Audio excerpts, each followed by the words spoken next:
இலங்கை குறித்து ஐக்கிய நாடுகள் மனித உரிமை பேரவையின் பூஜ்ய அறிக்கை ஏமாற்றம் அளிப்பதாக குறிப்பிட்டுள்ள இலங்கையின் வடக்கு கிழக்கு சிவில் சமூக அமைப்பு தமிழ் பேசும் சிறுபான்மை இனங்கள் மீதான இலங்கை அரசின் உரிமை மீறல் குறித்து மீண்டும் ஒரு கடிதத்தினை ஐநா மனித உரிமை பேரவைக்கு அனுப்பவுள்ளதாக தெரிவித்துள்ளது. ஆங்கிலத்தில் எழுதப்பட்டுள்ள குறித்த கடிதத்தை வடக்கு கிழக்கு சிவில் அமைப்புகளின் இணைத் தலைவர் சிவகுரு ஆதீன முதல்வர் வேலன் சுவாமிகள் ஊடகவியலாளர் சந்திப்பில் வாசித்து காட்டினார்.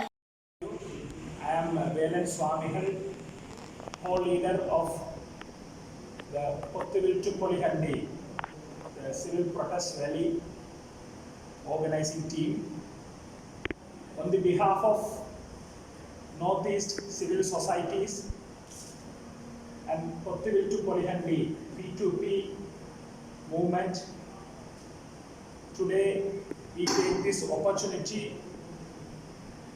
to bring out a letter to the UN Human Rights Council Commissioner and to the other diplomats and to the core group countries and to the other membership countries. On the behalf of Tamil speaking people, Tamils, we are requesting them. Now I am reading out that letter draft, and today we are releasing this. After this, within 1 or 2 days, we are going to collect all the signatures from Tamil national political leaders, Tamil civil societies, Tamil religious leaders, Tamil victim groups, etc. And we are going to finalize this and send it to the relevant UN infrastructure. Appeal by Tamils to members of the core group and member states of the UN Human Rights Council about the zero draft resolution on Sri Lanka dated February 19, 2021. Include referral to International Criminal Court ICC in the zero draft.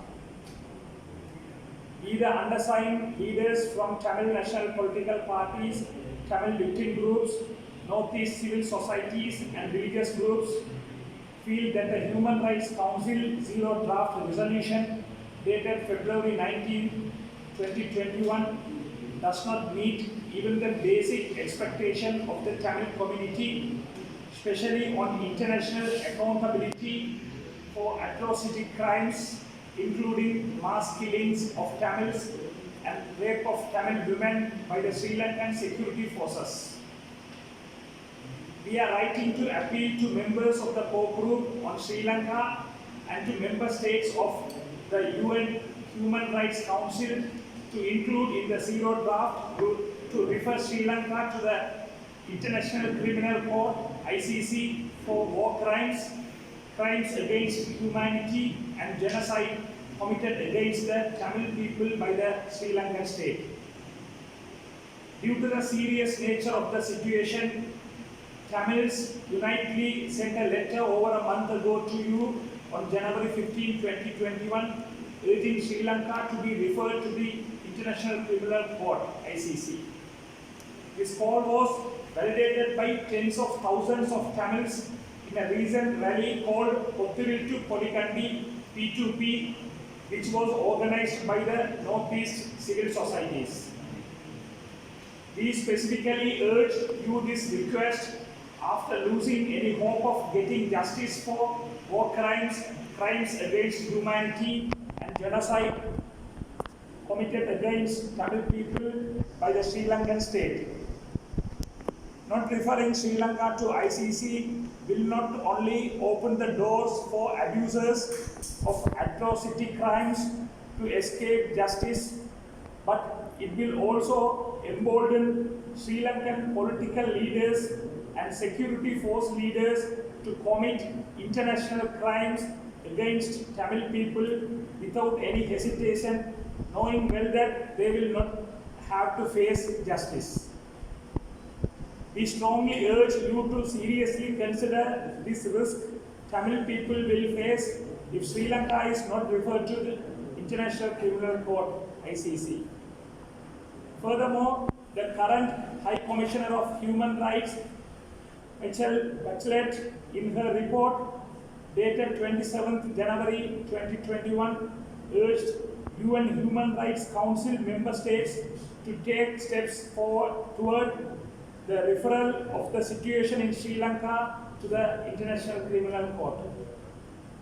Also, 20 former senior UN officials, including 4 former UN High Commissioners of Human Rights, 9 independent UN experts, and all members of the UN Secretary General's panel of experts on Sri Lanka jointly issued a statement on February 18, 2021, titled "Sowing the Seeds of Conflict," have called on Sri Lanka to be referred to International Criminal Court, ICC.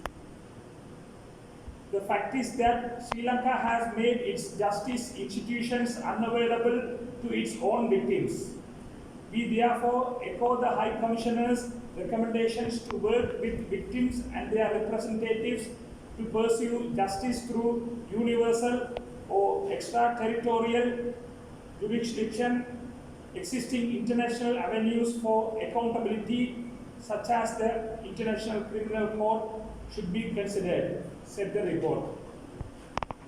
Some examples of international crimes committed against Tamil people by the Sri Lankan state.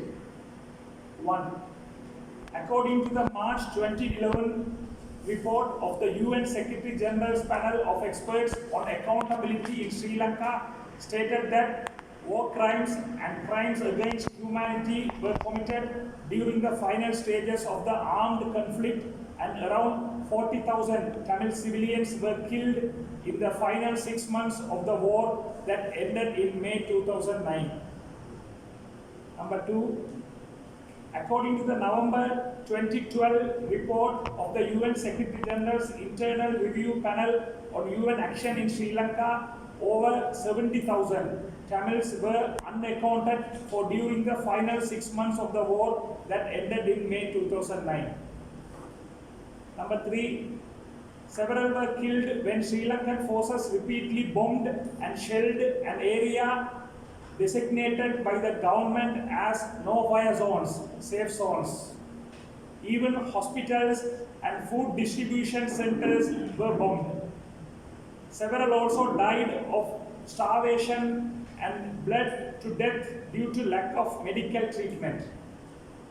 Number 4, International Truth and Justice Project, ITJP, in February 2017 handed over details to UN of Sri Lankan military run rape camps where Tamil women are being held as sex slaves.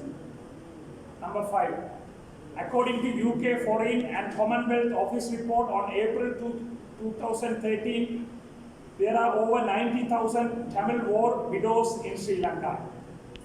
Number 6, thousands of Tamils disappeared, including babies and children.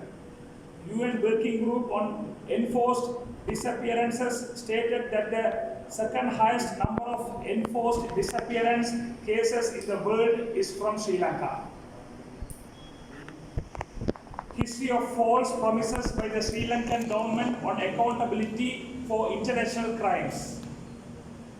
We also would like to bring to your attention that successive Sri Lankan governments have failed to implement any of the UNHRC resolutions, including the ones they voluntarily co-sponsored.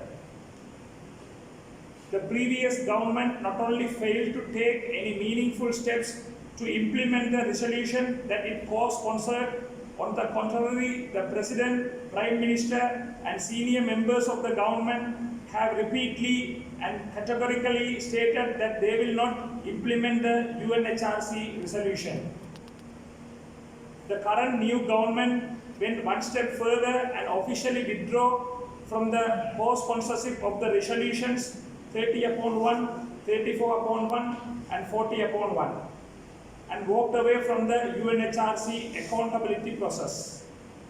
Furthermore, as a snub to UNHRC, only soldier who was ever punished and sentenced to death for killing civilians, including children, were pardoned by the current president. Also, several senior military officials who were credibly accused of committing war crimes have been given promotions and treated as war heroes. One officer who was named in UN reports as a suspected war criminal was promoted as a 4-star general.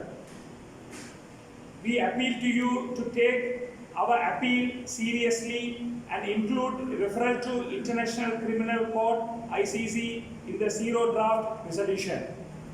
Thank you. Notice civil societies.